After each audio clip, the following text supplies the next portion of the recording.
Ainda não, quando ficar vermelho. Agora sim.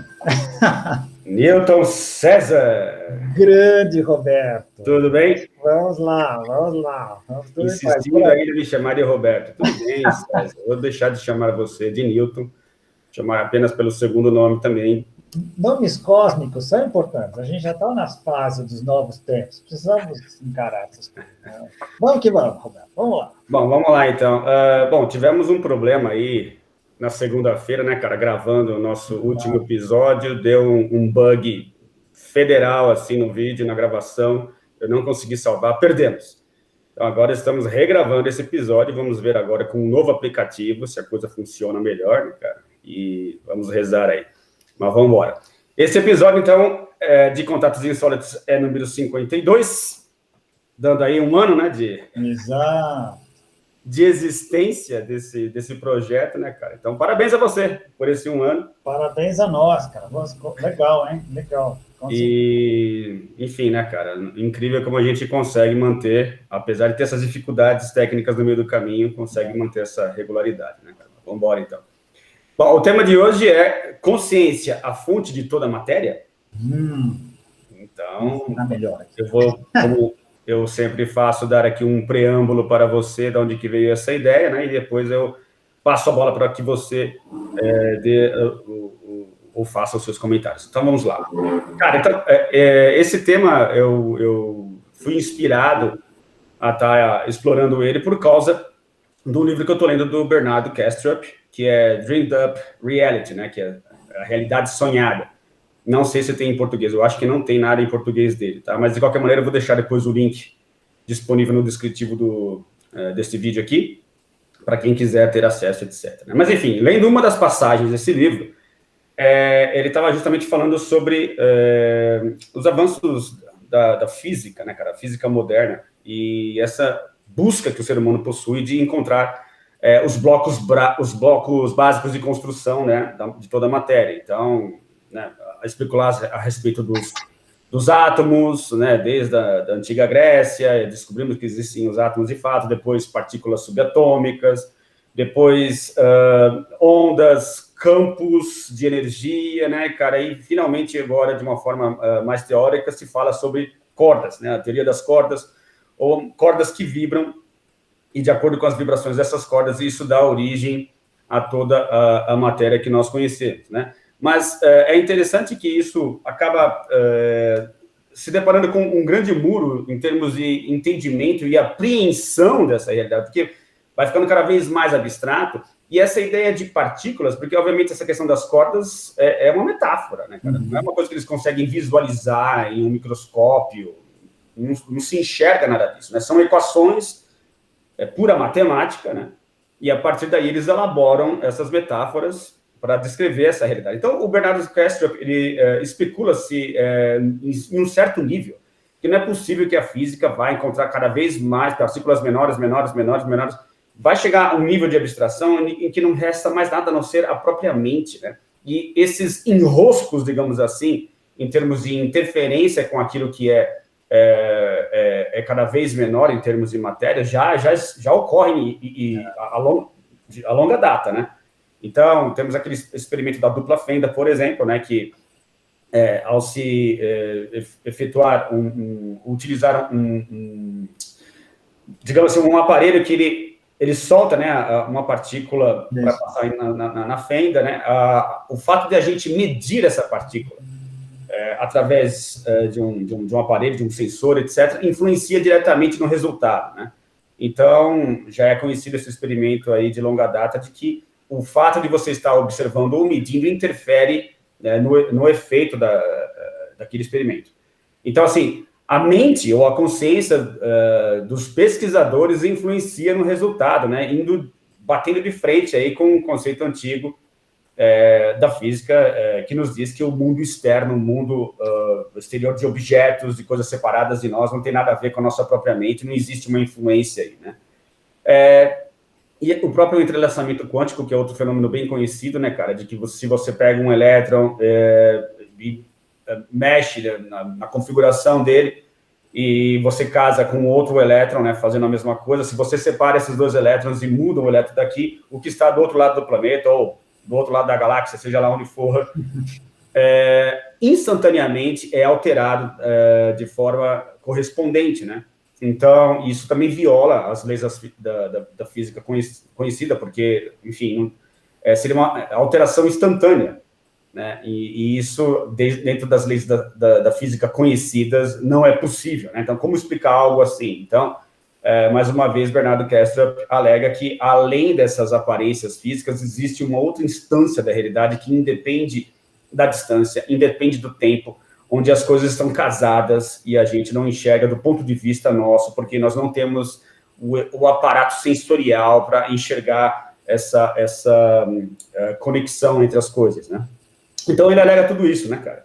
E é interessante quando ele fala dessa teoria das cordas, na descrição que ele faz, tem um capítulo todo que ele se dedica aos padrões mentais, né, de coisas, porque o livro, deixa eu explicar mais ou menos o que é a ideia do livro, ele faz alguns experimentos com substâncias alucinógenas, né, e com, uma pessoa, ele não revela quem é, tá, mas pelo que eu entendi é um médico, e ele fez vários experimentos, anotou tudo depois, então ele alega que ele passou por experiências vendo muitas formas geométricas, e que a fonte de tudo, pela sensação que ele teve, seria as fontes geométricas, formas geométricas que são geradas, e a partir daí num rebuscado e complexo, uma complexa fonte, a partir da qual essas formas geométricas iriam ganhando complexidade, tudo seria construído, inclusive a nossa realidade física.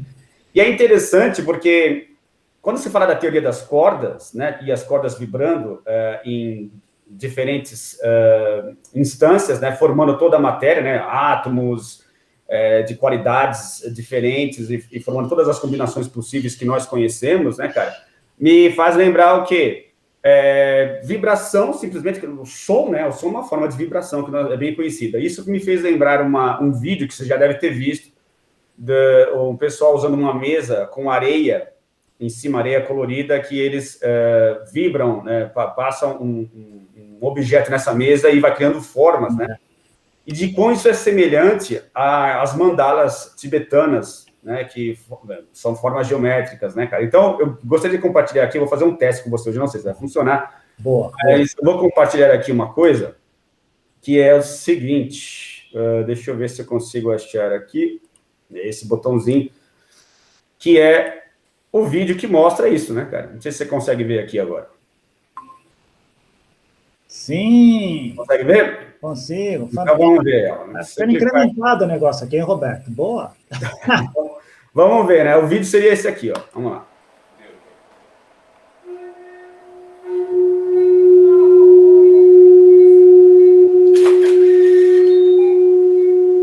Então, à medida que vai vibrando essa mesa, né, vai formando essas formas geométricas, né, cara? Interessante.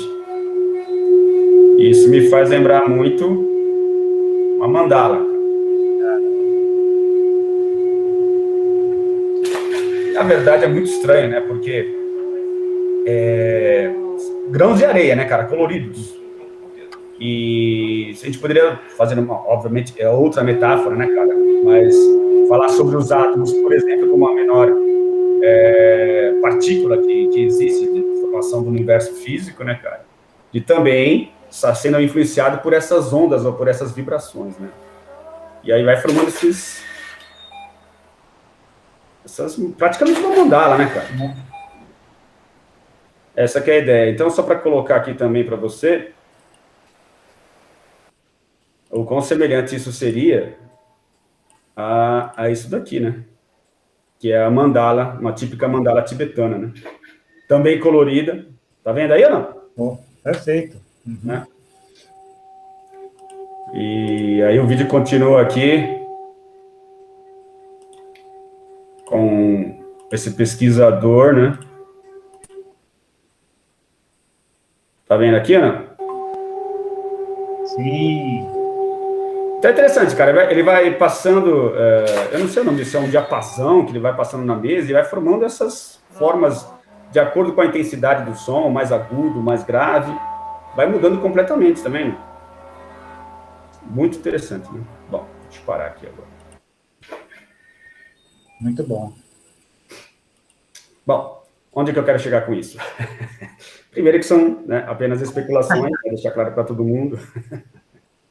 Mas o que é interessante é que ele alega justamente que esses padrões geométricos que ele menciona seriam a expressão de uma grande mente, de uma grande consciência universal, uma consciência primitiva. Primitivo não no sentido pejorativo, tá? Primitivo no sentido de ser primério, né? De ser a origem de tudo, a fonte de tudo. Primordial. E que seria plenamente possível, se existem múltiplas dimensões ou múltiplas escalas, digamos assim, de que o nível de complexidade fosse tamanho, né, à medida que essas vibrações fossem ocorrendo, ao ponto de criar todo o universo possível, conhecido, e as complexidades que existem por aqui, né? E que isso, na verdade, no fundo, se pesquisar nesse nível de abstração no microcosmos, seria, no final das contas, consciência, aquilo que sobraria. E, da mesma forma, se a gente pensar num universo como um todo, numa escala macrocósmica, chega uma hora que a nossa mente também, nossa capacidade de conceber a realidade, ela fica realmente muito abstrata, e encontraríamos a consciência também em uma outra escala, mas também, no final de contas, seria tudo consciência, né, cara? Então, eu sei que demorou muito esse preâmbulo aí, acabou bom. Demorando mais do que é normalmente, né, cara? Mas eu também estou fazendo alguns testes aqui com novas tecnologias. E eu queria, então, passar a bola para você fazer os seus primeiros comentários. Não. Fantástico, Roberto. Bom, para começar, é legal que a gente vai ouvindo e vai tentando lembrar. Eu fui tentando lembrar um pouco do que a gente gravou e não veio à tona, que a gente acabou perdendo, né? Mas é incrível como a gente começa a pegar por outros caminhos e abre outros leques, né? Nunca é um papo igual ao outro, né, cara? Você conseguiu fazer experimentos com muito legal. Mas eu queria começar igual da outra vez. Deixar registrado aqui que, puxa, são 52 semanas, um ano ali quase ininterrupto, isso é muito legal, isso é um mérito, muito bacana. Eu convidei você para a gente conversar, a gente está fazendo isso há 5 anos, mas foi você que teve a ideia de a gente gravar e deixar isso registrado, que serve para os outros, mas serve para a gente até poder nos analisar daqui a alguns anos e poder olhar como a gente via e tal. E genial, ponto para você. Segundo, esses testes ficaram geniais, cara, criar altos recursos que a gente pode usar depois para outras coisas, né?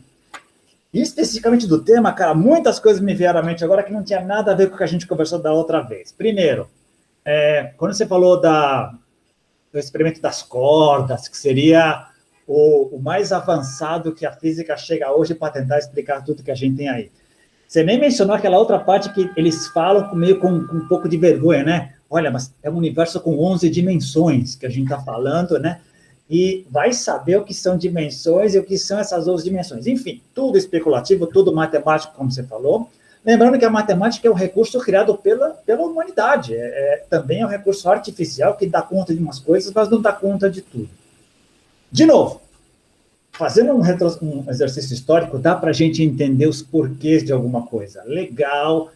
Falamos em outros episódios como foi o processo de desenvolvimento humano até chegar na parte do iluminismo. A ciência entra em campo, olha, não dá para ser esse delírio todo, esse Deus mítico que toma conta de tudo e nos impõe coisas. Não é bem assim que funciona. Vamos tirar algumas coisas das mãos desse Deus? Vamos começar a explicar que o trovão não é Deus, trovão é uma descarga elétrica, etc. E foi ótimo, a ciência veio desenvolvendo até agora. Chegou aos seus limites, a ciência mecanicista chegou ao seu limite, chega Einstein e cria um outro leque, que é a relatividade, dá contornos a outras partes da explicação bárbara, chega aos seus limites, chega a mecânica quântica, chega aos seus limites. Hoje o grande drama é legal, mecânica quântica funciona perfeito no microcósmico, traz isso para o macro. Só quem traz para o macro é quem acha que tudo é quântico hoje em dia, né? Cura quântica, emprego quântico, o político quântico, né? Só essa turma, que o resto nada funciona, né? Futebol quântico, tá beleza, mas isso é um detalhe. Mas bacana, chega nesse ponto dos limites, porque mesmo nós criando equipamentos para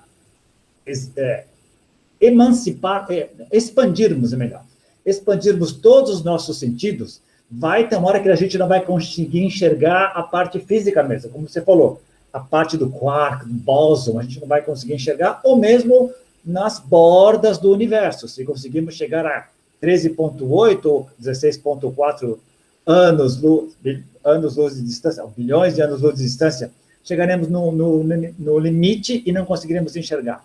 Bárbaro. Então, chega esse nó de medição, de entendimento que a física a gente chegaria. Eles vão argumentar que é só uma questão de tempo, encontraremos melhores maneiras de fazer. Mas não necessariamente. Tudo indica que há limites, sim. O problema é, que a gente já conversou aqui, quando chega na parte, explica então para mim como é que sai da matéria para a consciência. Como é que você dá esse salto da matéria para a consciência? De uma coisa que é inconsciente, você salta para a consciência. Ninguém tem essa resposta e, com as ferramentas que a gente tem hoje, pela própria ciência, não se chegará. Por isso que vem a ideia da inversão, em inglês se chama consciência com C maiúsculo, seria a origem de tudo, da Deus, tal profundo que teria criado. Bárbaro. Aí seria infinito, porque o próprio Caibalion começa dizendo o seguinte: o todo é tudo, e o todo é incognoscível. Isto é, a gente pode especular a respeito, mas talvez nunca chegaremos lá, porque o todo é o todo e ele é incognoscível. Então, essa consciência teria sido a criação de tudo que aconteceu.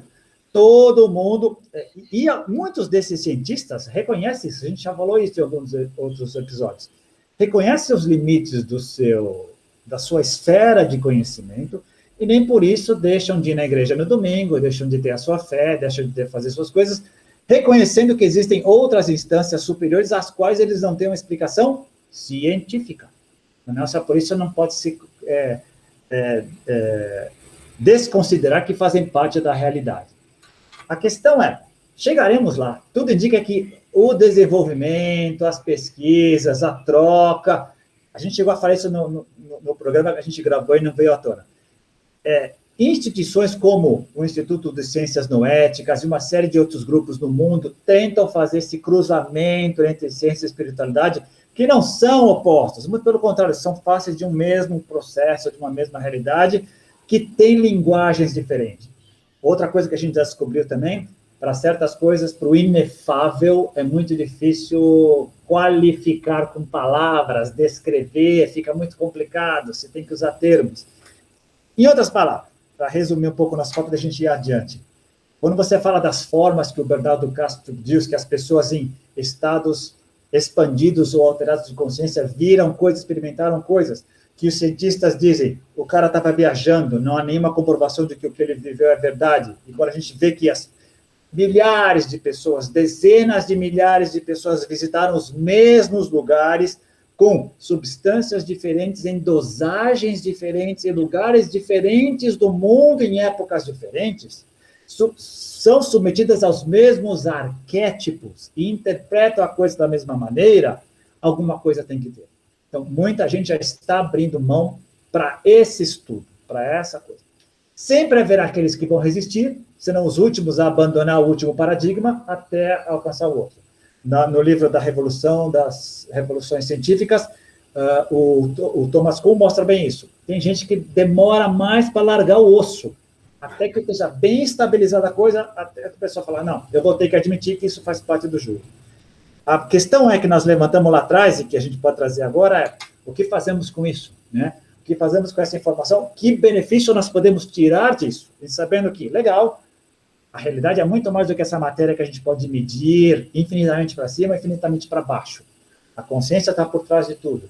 A consciência veio e criou o mundo material, a vida, a mente, a alma, e teoricamente a gente estaria, como diria o grande Plotino, voltando, num refluxo, voltando para a alma. O que fazemos com isso? Eu acho que um dos pontos que você tocou na outra vez, e que eu acho que você poderia tocar agora, é como é que está a nossa vida hoje, né? Como é que a nossa vida humana, como é que a gente poderia melhorá-la em termos de qualidade e tudo, mudando apenas esse paradigma que a gente tem hoje, né? Bastante interessante, né, cara? Tem vários pontos aí, né? Que dá Vamos lá. explorar. São tantos pontos que... eu peguei até o papel agora. Então, eu não tenho essa mania de anotar, cara. E aí eu me ferro justamente por causa disso. Bom, vamos lá. O que eu me lembro agora que você falou mais recentemente é das pessoas que são os retardatários, né? Existe até uma, chama-se a curva de adoção de tecnologia, né? Que você tem o early adopters, né? Os primeiros, os pioneiros, né? De qualquer tendência. Você tem aquela curva, né? Você tem as pessoas que são a grande massa, né? E você tem, no final dessa curva, os retardatários, né? As pessoas que se negam, né, a acreditar que essa novidade veio para ficar e vão até levar isso até as últimas consequências para continuar no velho paradigma ou na tradição, seja lá o que for, né? Então, eu acho que é muito válido, inclusive, para o campo das ideias, para o campo da cultura, isso também, não só para a tecnologia em si, mas acho que é válido para várias instâncias da realidade, né? O outro aspecto que você mencionou, justamente, que eu me lembro agora, sobre o fato de muitas pessoas terem passado pelos experimentos ou pelas expansões de consciência utilizando substâncias alucinógenas, de terem percebido coisas em comum, né, que seriam certas regularidades, né, ou seja, porque, a princípio, para quem está de fora e nunca participou, né, ou, pelo menos, a forma que era enxergada essas situações, como simplesmente alucinações sem pé nem cabeça, etc., né, a gente tende a achar que é justamente uma alucinação, uma coisa que não tem cabimento, porque, enfim, não existe consistência, né? Cada pessoa vai e traz de volta uma experiência que não tem nada a ver e tal. Eu acho que isso também faz parte, não estou descartando isso, mas eu não sei em termos de estatística, não fui atrás dessa informação, precisaria pesquisar, etc., mas acho que pessoas como o Groff já fizeram isso, né? A questão de ler os livros e sabemos que o cara pesquisou muito nessa área, então existem sim padrões, existem irregularidades, e porque é uma alegação que nós utilizamos normalmente, né, principalmente as pessoas mais voltadas para a ciência, de que, olha, essa realidade que vivemos aqui, ela apresenta regularidades. É uma realidade consensual, né, que já mencionamos isso no episódio anterior. Ou seja, eu e você estamos vendo a mesma coisa, né, o mesmo carro ali fora, né, a mesma casa, a cor bate, o formato bate. Isso é consistente, né, dá consistência ao que vivenciamos aqui, então chamamos isso de realidade. Então, se as pessoas vivenciam coisas subjetivamente, né, e retornam com cada um com uma experiência dentro de suas idiosincrasias, dentro de suas instâncias completamente particulares, que não possuem nenhuma conexão com o que eu e com você estamos vendo, e se choca com essas regularidades observáveis, então isso só pode ser alucinação, uma coisa que não, enfim, não tem cabimento. Mas não. Existem pesquisadores sérios, existem muitos dados nos dizendo que, apesar desses ruídos, digamos assim, existem padrões de experiências, inclusive experiências que a gente poderia chamar de arquetípicas, né? Que indicam muito fortemente que existe, de fato, um inconsciente, né? Um inconsciente coletivo também, muito explorado pelo Jung, né, cara? De que... é uma questão simplesmente de aceitação de que, olha, apesar dos ruídos, existem regularidades, sim, existem coisas em comum, né, nessas experiências que podem nos trazer subsídios para entendimento dessa realidade que vivemos aqui, né? Então, isso, em hipótese alguma, pode ser um ponto de refutação daquilo que está sendo vivenciado, né, cara? Então, eu acho que é muito importante a gente considerar isso também, né, na nossa análise aqui. Já vou chegar lá no que é a parte que você estava falando sobre os benefícios, né? O que a gente ganha pensando dessa forma, né?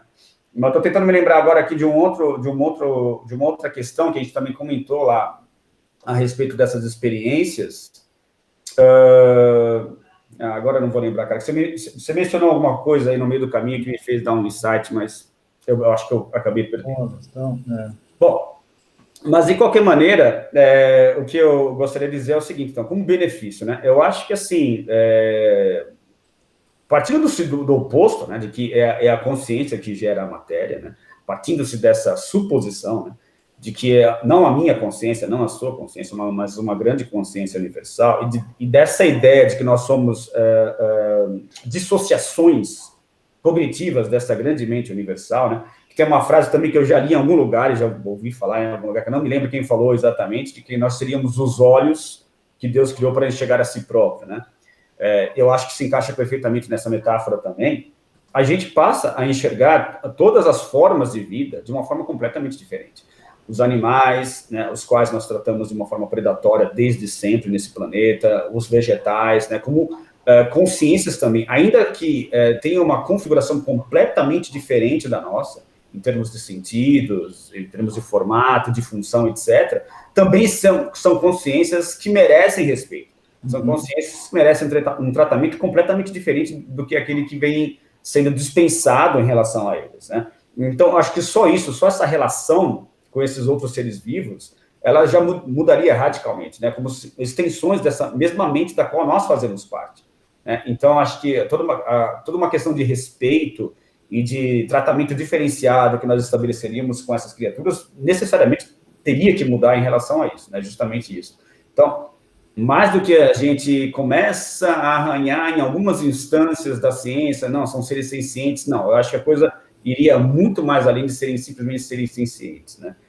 E um outro fator que eu acho muito benéfico também, dentro de toda essa especulação desse episódio, é que a gente teria essa ideia muito bem, não sei se muito bem, mas mais convincente de que nós não somos simplesmente o que vemos aqui, né? A matéria que nós enxergamos aqui. O que eu estou vendo aqui é uma imagem, né, de um ser, outra metáfora que o Bernardo Kessler utiliza bastante, né, de que ao a gente se deparar com a gente próprio, com nós mesmos no espelho, a nossa própria imagem, né, nós estamos vendo ali a imagem de algo que é muito mais complexo, né? Existe um ser lá dentro, uma questão subjetiva, uma testemunha, não sei se ser é a palavra mais adequada para isso, mas um experimentador que se encontraria, que possui emoções, que está triste, que está alegre, que está confuso, que está sofrendo, e que a imagem é incapaz de passar. Apesar de algumas emoções serem perceptíveis, né? Por exemplo, você está triste, isso é refletido na sua face, você consegue enxergar isso. Mas não dá conta de revelar toda a complexidade daquilo que você está vivenciando interiormente. Então, ele usa essa metáfora aqui. Da mesma forma que o que nós vemos em relação a nós mesmos é simplesmente uma imagem de algo muito mais profundo, toda a natureza seria... não tem por que não pensar que toda a natureza também participaria da mesma forma dentro dessa realidade que nós estamos chegando. Tudo é uma imagem de algo mais aprofundado. Ele menciona que não necessariamente uma rocha é consciente, não necessariamente um asteroide é consciente, né, mas está dentro da consciência. São fenômenos ocorrendo dentro da consciência, né? E os seres vivos seriam essas consciências. Bom, voltando, né? Onde que eu quero chegar com isso?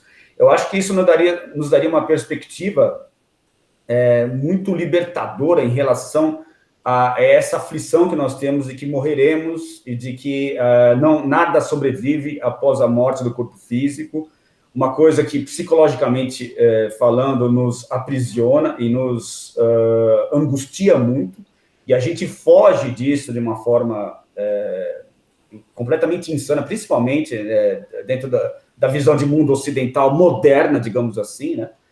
Não se fala a respeito disso, é impressionantemente, não se fala sobre a morte, não se prepara as pessoas para a morte, né?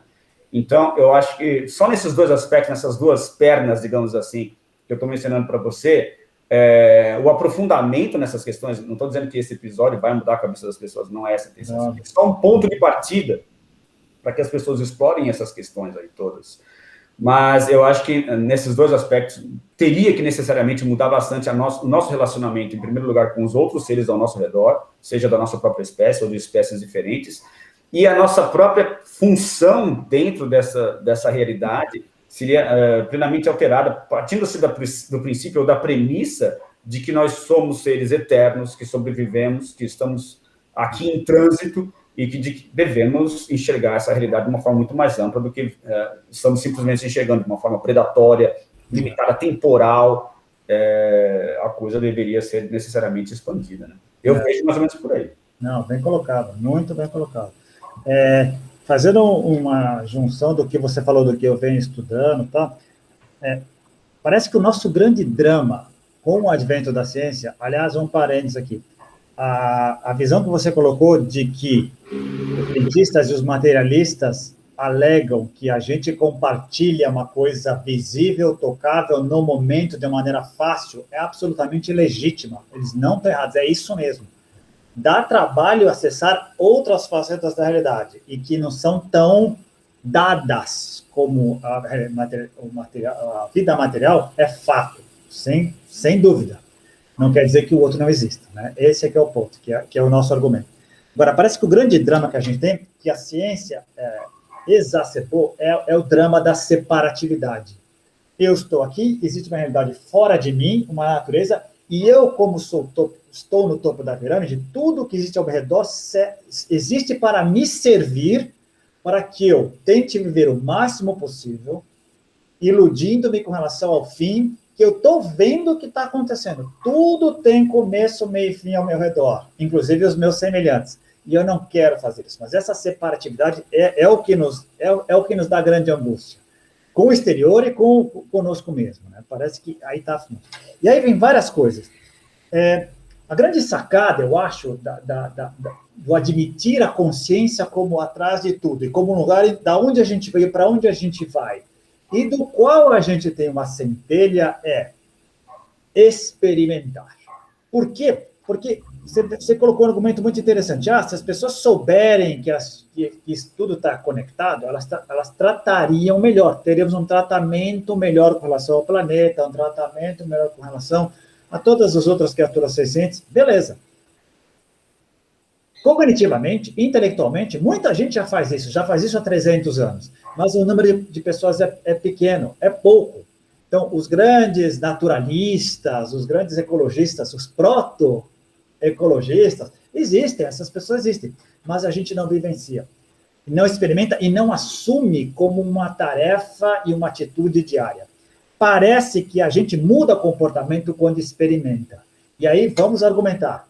A partir do momento em que as pessoas têm experiências extrasensoriais, experiências extrafísicas, experiências extramateriais, outro parênteses, não faltam comprovações de que isso existe. Não são nem dezenas, nem milhares, são centenas de milhares de experimentos em laboratório e fora de laboratório mostrando que isso é possível. Se não está no nosso controle total de todas as pessoas, é outra história, deve ter razões para isso. Mas é fato. Agora, experimentar essa realidade é que parece que muda as pessoas. Então, quanto mais pessoas pudessem experimentar essa realidade, aí sim elas poderiam ver. Quando as pessoas voltam de experiências com substâncias alucinógenas ou holotrópicas, perdão, quando elas vivenciam aquilo, sentem que elas são parte do planeta, parte do cosmos, parte da Terra, parte do outro, quando elas vivenciam outra, elas conseguem mudar o comportamento. Só intelectualmente não vai.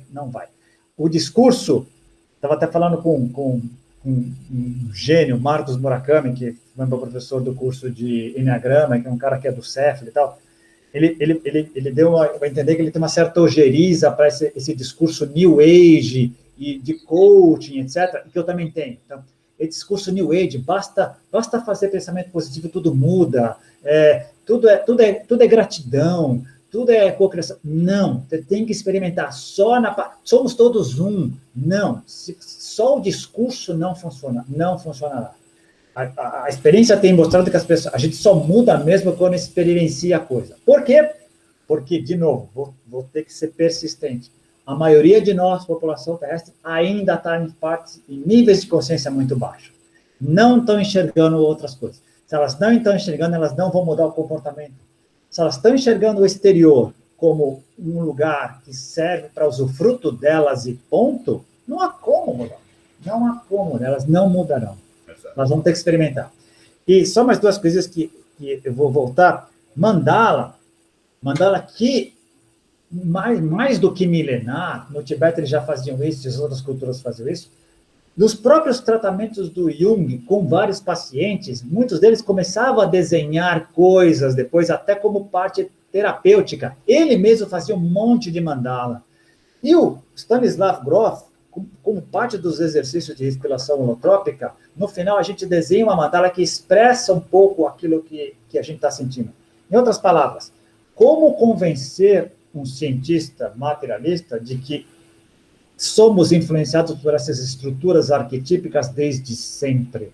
Não há como, a não ser que ele experimente, a não ser que ele aceite alguns tipos de dados, a não ser que ele se coloque à disposição.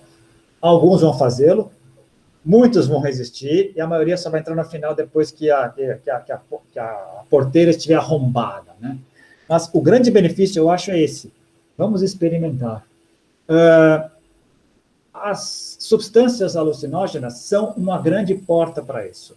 Como elas escancararam a porta na década de 60 e perdeu-se o controle, o mundo inteiro decidiu proibir. E passamos décadas proibindo. Está se abrindo para pesquisas agora. E não faltam evidências e e fatos, relatórios mostrando que traz muito benefícios para as pessoas. Síndrome pós-traumática, doenças mentais de sérios tipos, controlada em laboratório com a ajuda de terapeutas, traz muito benefício. É terapêutico com T maiúsculo. A questão é, vai ser massificado com o passar do tempo? Sem dúvida. Vai ser bem feito? Sem dúvida. Nós estamos nessa fase de transição, em que as coisas estão vindo aos poucos. Há excessos no meio do caminho? Sempre houve, sempre haverá. Perderemos coisas no meio do caminho? Vidas, informação, desinformação, contatos com a própria realidade? Sim, é parte do jogo. Mas eu acho que é inexorável esse caminho da gente chegar no futuro. A questão é, nós estamos lutando contra um grande inimigo, que somos nós mesmos. A gente tem que lutar para que a gente não se imploda como civilização, não como planeta. Não se imploda antes de poder colher esses benefícios que a gente vai ter lá na frente. Nós vamos chegar lá. Vai demorar um pouquinho, nós vamos chegar lá. O discurso goela abaixo não funcionou. Então não adianta pegar, vamos colocar aqui as experiências e o conhecimento, os saberes orientais e colocar goela abaixo na civilização ocidental. Não funciona. Não funcionará. Não é assim. As pessoas vão ter que experimentar. Como? Nós vamos ter que criar mecanismos para que as pessoas experimentem. Mas, em um mundo em que a maioria das pessoas está preocupada com o chácara básico, sobrevivência de hoje e amanhã e tal, é muito difícil falar nos tópicos acima da pirâmide de Maslow ou nos próprios chácaras superiores. Esse aqui é o problema. É muito difícil falar. Eu bato nessa tecla toda hora, porque, para mim, esse é o X da questão. Nós temos uma grande massa embaixo que não está enxergando como a vida é fantástica. Imagina, se não estão enxergando essas outras formas, imagina falar com essas pessoas sobre espiritualidade. Espiritualidade para eles vai ser o quê? Vai ser o reino mítico, aquele Deus que manda e a religião que é desse jeito, e se você não aceitar ela do jeito que ela é, você é um inimigo, você é um infiel, eu tenho que destruí-lo. A gente padece isso até hoje, segunda década do século XXI, temos isso acontecendo em vários lugares do mundo, não é só no Afeganistão, em vários lugares do mundo. O fundamentalismo não é só religioso, ele é político, ele é social, ele é esportivo, é familiar, é de tudo. Né? Cara, várias coisas, hein? Vamos lá. Mas vamos lá, deixa eu ver se eu consigo lembrar. Um aspecto que eu acho que é importante a gente mencionar aqui, porque recai em um velho paradigma que eu acho que, como a gente estava falando de retardatários, né, esses paradigmas velhos, eles podem persistir e serem impeditivos da pessoa adentrar em novos campos de entendimento ou de interpretação da realidade, né? Que é o fato de que, antigamente, pensava-se que o uso de alucinógenos, ele provocava uma explosão de atividade cerebral, né? Tipo assim, teoricamente, uma quantidade de ruídos absurda, né? A pessoa passava por uma grande tempestade química e isso, obviamente, teria efeitos experienciais tão loucos quanto. Porém, os novos estudos demonstram que não, justamente o contrário, né? O uso de alucinógenos baixa bastante, muito, o nível de atividade cerebral. Então, como é possível você baixar a atividade cerebral e isso gerar, como consequência, uma riqueza de experiência tamanha, né? Então, esses novos experimentos, principalmente com as máquinas de ressonância magnética, né, que onde é possível você mapear, enquanto a pessoa está sob efeito dessas substâncias, exatamente o que está acontecendo no cérebro, né? Então, a precisão, ela existe, de fato, existe uma correspondência entre o que se passa dentro do cérebro e que a pessoa tem vivenciado, e aí eu volto a falar sobre o Castro, do ponto de vista de que aquilo que o pesquisador está vendo através da máquina de ressonância magnética é uma imagem de uma experiência subjetiva que a pessoa vivencia de uma forma completamente diferente daquela pessoa que está externa a ela, né? Então, existe uma correspondência, ok, mas não se trata da mesma coisa. Então, eu acho que esse é o primeiro ponto bastante importante para dar mais consistência a essa ideia já caduca, né, de que não tem mais fundamento, de que o uso de substâncias alucinógenas simplesmente provoca uma grande guerra química dentro do nosso cérebro e aí as pessoas ficam alucinadas e perdem a cabeça. Não, muito pelo contrário, isso baixa todos os estímulos, né, cerebrais, todos não sei se todos é a palavra correta, mas baixa bastante esses estímulos cerebrais, o que seria o oposto do pensado anteriormente, né, de que, poxa, para você ter uma experiência, você tem que estar sendo estimulado, né? Então, é contraditório nesse sentido. Esse é um aspecto que acho que é importante a gente frisar aqui, de que os novos experimentos estão justamente demonstrando o contrário, né? A outra coisa que você mencionou sobre o pessoal da nova era, né, sejamos um, né, basta você pensar positivo, etc. Como a analogia que eu coloquei, não a analogia, mas a metáfora que eu coloquei logo no início desse episódio, né, falando ali sobre aquela mesa com o experimento com areia, as vibrações sonoras, alterando ali o formato, aquelas formas geométricas todas. Cara, se eu pegar o período que eu transitei pelo mundo esotérico, no final das contas, se fala mais ou menos sobre a mesma coisa, vibração, tudo é vibração, tudo, né? Mas qual que é o problema? Mais uma vez, o uso da linguagem, né? Então, assim, ao se explicar, se reduz, né? Não tem como a gente escapar disso, né? Então, eu acho que coisas como essas que o Bernardo Kastrup vem fazendo, que é justamente, peraí, eu não vou simplesmente repetir o que todo mundo está repetindo. Eu posso chegar às mesmas conclusões, mas eu vou tentar utilizar o racional, vou tentar utilizar aquilo que nós, como seres humanos, em geral, possuímos de melhor, que é o raciocínio, para tentar explicar melhor as coisas. Por mais que seja difícil, é um desafio para todos, né? Tentar extrair do abstrato um significado plausível que seja possível de ser passado adiante através das palavras, eu acho que é um exercício útil. Então, a gente não pode se contentar simplesmente, pensa positivo aí e tá tudo certo. Não, assim, o pensar positivo causa benefícios por quê? E aí vamos a fundo nessas questões, vamos tentar destrinchar ao máximo que a gente conseguir, né? Então, o problema acho que são os chavões, né, cara? Simplesmente você ficar repetindo, feito papagaio, e aí sim entrar nisso que você falou, que é justamente da experiência em si, né? Que muito se da repetição e do discurso vazio advém simplesmente de leituras que se fazem, né? De falta de aprofundamento, da superficialidade que existe, né? No mundo moderno em si, né, cara? Nos celulares, nas timelines de Facebooks da vida, né? De você não se aprofundar nas coisas. Então, passar pela experiência em si é dar uma oportunidade a você de, peraí, chega de ler, agora vou eu participar de uma realidade diferenciada. Não necessariamente, não estou divulgando aqui o uso de substâncias alucinógenas, você pode fazer meditação, por exemplo, que não tem nada a ver com a utilização de substâncias químicas, e chegar a lugares, não vou dizer os mesmos, mas lugares talvez semelhantes, através de prática. Não vou dizer que é fácil, né? É muito difícil, não sabe, né? Quem já tentou fazer meditação percebe que é o quão difícil que isso é, mas de qualquer maneira é uma forma alternativa, né, cara?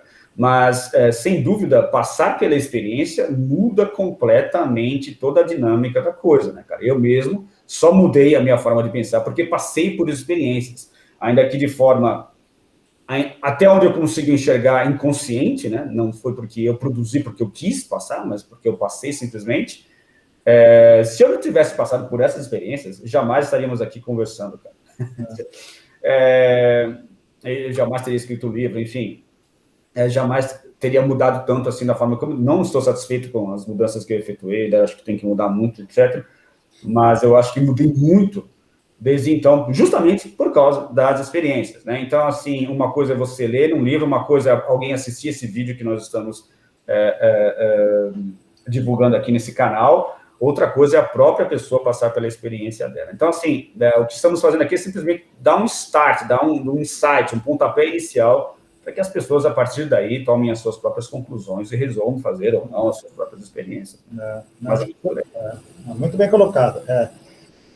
Vamos lá, eu anotei aqui, então vamos lá, vamos colocar algumas coisas. Você é mais organizado do que o exemplo da ressonância magnética é ótimo, cara, porque aí o pessoal da teoria integral, que é um Wilber de turma, eles adoram falar nisso, legal.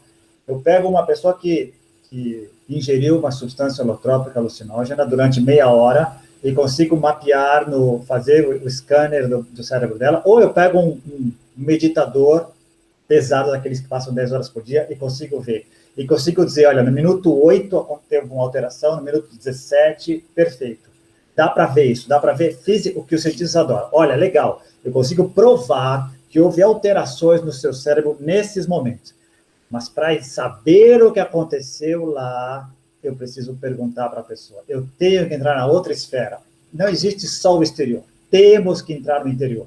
Temos, necessariamente. E é isso que eles não querem. O subjetivo é parte inerente do processo. Tudo começa com um eu. Um eu que se reconhece e reconhece o exterior.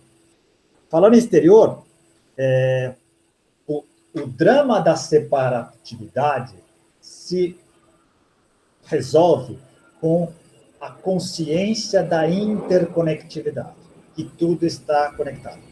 Então, já que estamos ninguém está ouvindo, a gente está falando só entre nós dois e não precisa nos preocupar.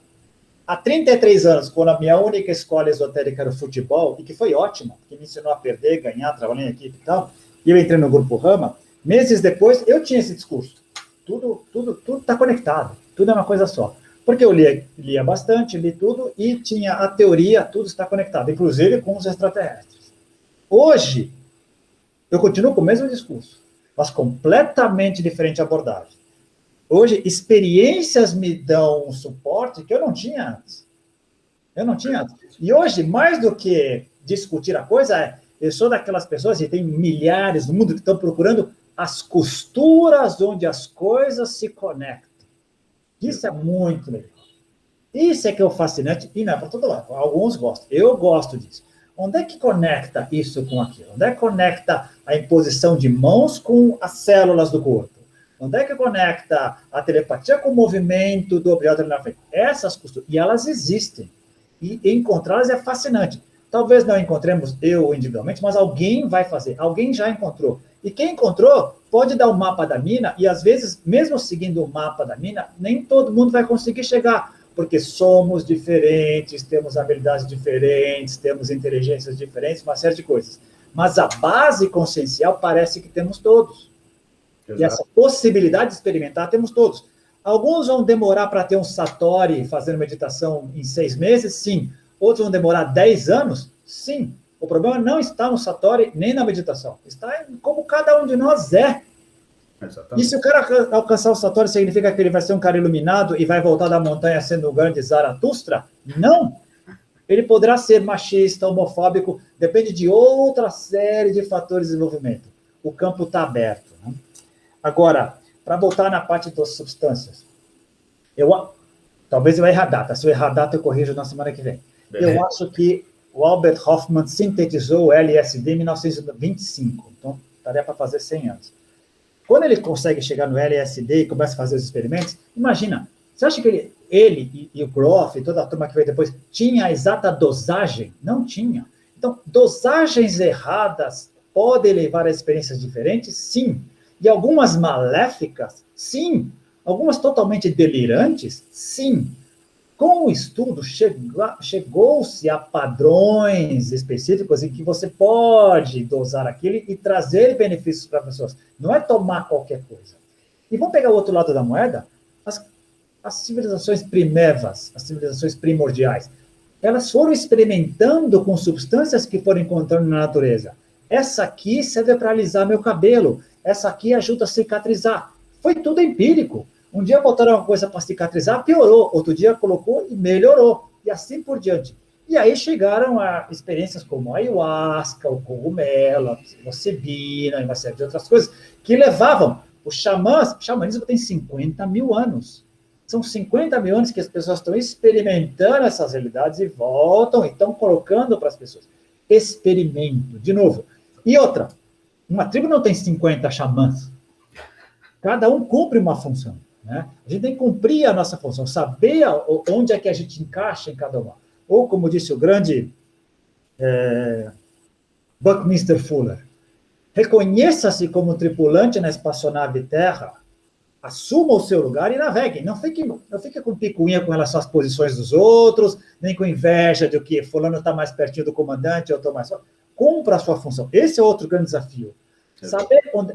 Tem um lugar genuíno, especial para cada um de nós. Porque às vezes a gente quer viver a experiência do outro. A gente quer o lugar do outro.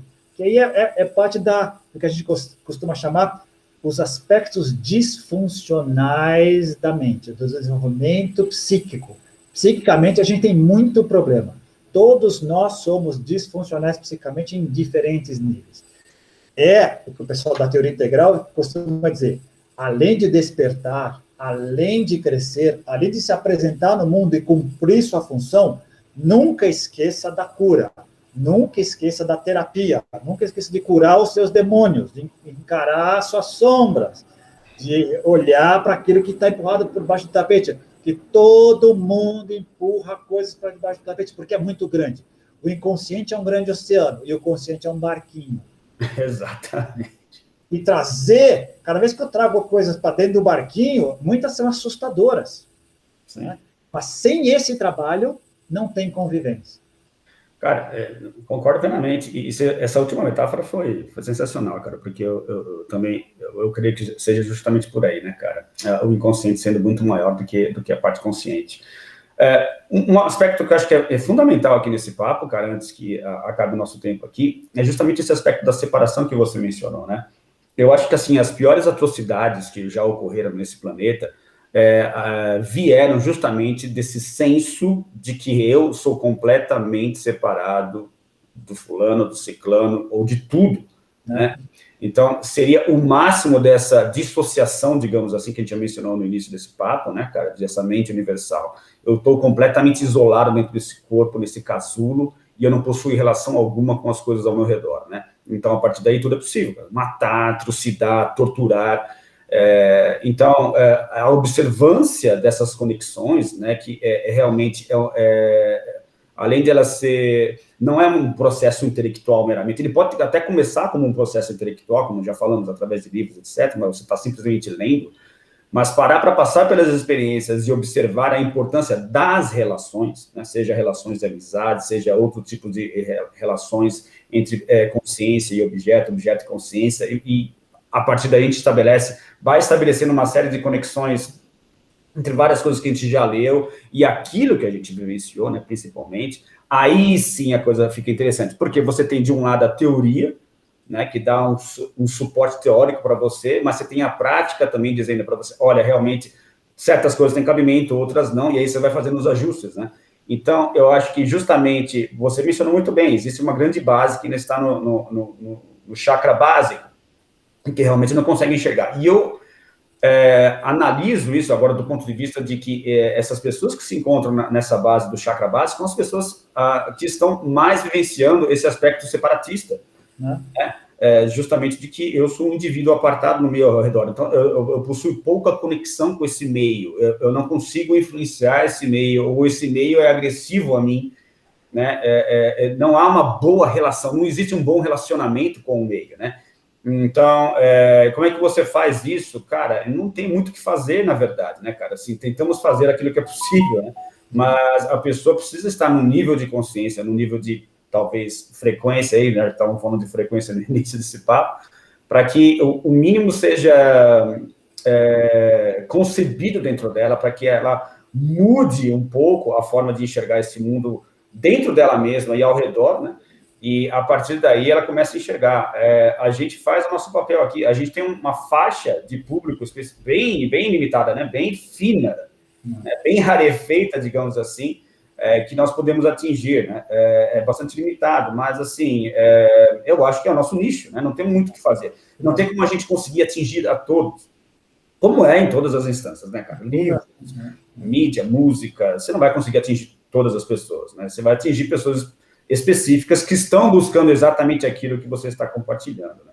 Mas eu acho que esse ponto da separação realmente é fundamental. Ela acaba explicando muitas das atrocidades, violências que a gente vem cometendo desde sempre, né, cara? E o quão é importante a gente ter esse senso de conexão, e aí a questão que a gente falou do mundo esotérico, né, somos todos um, não simplesmente repetindo feito papagaio essa frase, mas do ponto de vista de que passe pela experiência, né, vá atrás disso daí e cheque você mesmo se isso tem fundamento ou não. Então, é isso aí, cara. Pegando as tuas palavras, vamos exemplificar. Se você pega uma grande massa que é egocêntrica ou etnocêntrica, que só enxerga essa parte, que por acaso, não é por acaso, no desenho lá do chakra, você pode ver, o básico é o vermelho, lá embaixo é o vermelho. O pessoal da teoria integral chama do vermelho ou âmbar, né, que é aqui embaixo. Ele está aqui embaixo. Ele só vê ele ou a turma dele. Ele não vai ver outra coisa. Então, crescei e multiplicai-vos e usa o planeta ao teu benefício, usa a natureza ao teu benefício. Ele vai enxergar só isso, ele não vai ter como. É comer, dormir, reproduzir e o medo danado de fenecer. Medo danado. Quem está nos degraus mais por cima sabe que, usando mais uma vez o grande como é que ele costuma dizer? O Pierre de Chardin, que nós não somos seres humanos que vivem uma experiência espiritual, mas nós somos seres espirituais e vivem uma experiência humana. Quem está nesse lance da escada sabe que vai fenecer, sabe que vai morrer, sabe que vai sentir dor, mas sabe que isso aqui é um aprendizado temporário, está no outro tipo de preocupação. Mas quem está aqui embaixo está morrendo de mim, está morrendo e não está enxergando outras coisas. Como mudar? Ele não vai, programas como esse, ele não vai estar nem aí. E tudo bem, porque estivermos ali. Aliás, quem andou um pouquinho na escada tem essa compaixão. Olha para baixo e se enxerga lá. Essas pessoas, se elas vivenciarem uma experiência extraordinária, de pico, por acaso, porque a não ser que elas procurem, se elas tiverem algum exemplo que a chame a atenção, não forçando a barra, mas que a chame a atenção, se elas tiverem alguma coisa, alguma indicação que as leve a mudar, elas partirão para isso. Qualquer coisa que vier imposta vai ser visto como inimigo. Não vai funcionar. E não funciona. Exato. Não funciona. Agora eu me lembrei do exemplo que eu dei lá no nosso outro vídeo. Não funciona querer colocar democracia goela abaixo em culturas milenares que sempre viveram com emires, com líderes religiosos teocráticos. Não funciona, não adianta, eles não estão prontos para isso. Exato. Não adianta querer colocar a goela abaixo, não vai funcionar. Eles vão ter que experimentar alguma coisa diferente. E quem está acima vai ter que cuidar da sua turma e criar condições para que, quando essas pessoas vierem abaixo, facilitar o caminho. Mas, independentemente disso, criar mais louco, que a gente já conversou várias vezes, está sempre com as pontes e os viadutos abertos para que todos consigam conviver. A gente não pode deixar de conviver e não permitir que a grande massa seja destruída e nem que ela destrua o resto. Exatamente. Grande desafio, enorme desafio. E há também um equilíbrio, né? Porque se por um lado a gente entende que culturalmente não é possível você estabelecer essa questão de enfiar a democracia goela abaixo, por outro lado, olhar simplesmente as atrocidades existentes e dar de ombros para elas também não parece ser uma resposta plausível, né? Então, assim, há um equilíbrio aí que precisa ser encontrado, né? Eu acho que simplesmente é através da conversa, do diálogo, é através das pontes que você mencionou, né? Criando essas pontes e tentando enxergar aí um meio termo para que simplesmente não se aceite, né, atrocidades e absurdos como a gente tem visto. Né? Me permita colocar uma coisa que vai soar bem interessante, vai ter muita gente reclamando, mas talvez eu explique com calma depois para a gente tirar mais tempo. Existe uma obrigação de uma elite esclarecida. Uma elite, que eu digo, espiritual, cognitiva, não necessariamente financeira, que entende melhor a coisa e que, às vezes, vai precisar impor coisas de cima para baixo para que os outros, no começo, usem a contragosto e depois reconheçam que era a melhor alternativa, né? Eu já dei exemplo aqui da escravidão e tem várias outras. Os direitos civis, os direitos das mulheres. Elas tiveram que ir a forceps. Se deixasse só para os homens, não, um dia vai brotar a igualdade feminina. Não é assim. Tem que ser de cima para baixo, tem que ser imposto. Até hoje a gente tem esse problema. Então tem que ter legislação, não é todo mundo que vai botar o cinto porque os experimentos estão mostrando que salvam vidas. Não, tem que fazer lei, tem que punir, até que fique automático. O drama agora da vacinação. Onde é que está o meu individual? Onde é que está o meu direito individual? Ele tem que ser mantido, mas tem que ser equilibrado com o direito coletivo. Nós temos que, e às vezes algumas coisas têm que ser impostas assim. Quer entrar no meu restaurante? Com vacina. Não quer vacinar? Então não entra no meu restaurante, vai em outro. Né? Nós estamos nesse momento agora, nessa transição. Por quê? Porque o diapasão de níveis de consciência é gigante. Exatamente, é muito grande, muito complexo, né, cara? Bom, Eu acho que está se encaminhando já para o final. Esse aplicativo, diferentemente do outro, ele não tem um cronômetro, né, cara? Mas a gente vai ter que ir pelo horário, né? Que essa é a nossa referência. Né? Então, essa que é a minha referência que eu vou utilizar aqui, né, cara? Cara, muito infelizmente, eu acho que a gente está chegando ao final desse episódio, aproximadamente 1 hora, cara. Porque eu acho que foi muito bom, cara. Tinha muitas coisas para falar ainda a respeito disso, né, cara? Eu acho que a gente só começou a arranhar essa ideia, né, da mente como fundamental e a matéria como consequência da mente, né, cara?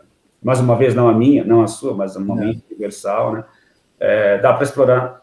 Depois podemos fazer isso. Depois vamos fazer a consciência com C maiúscula, a consciência com C minúscula. Vamos ver como é que ela se inverte. Vamos ver. Vamos bater bola. E criar um tema, né? Mas eu acho que valeu, cara. Então, eu queria te agradecer mais uma vez, pedir para que as pessoas que estejam acompanhando nosso canal aí, principalmente, vamos mandar um abraço aí para o Jorge, para a Fátima. Isso, E Jorge, Fátima e os outros 4 milhões do seu público estavam perguntando por que demorou tanto. Agora temos a explicação. Até parece. Mas, então, queria pedir para quem estiver passando por aqui para curtir o vídeo, para também se inscrever no nosso canal, porque assim ajuda a gente nesse projeto, né, cara? Eu queria agradecer a você mais uma vez aí e nos encontramos no próximo episódio. Beleza? Muito obrigado, cara. Um grande abraço. Falou, abraço. Até mais. Tchau, tchau.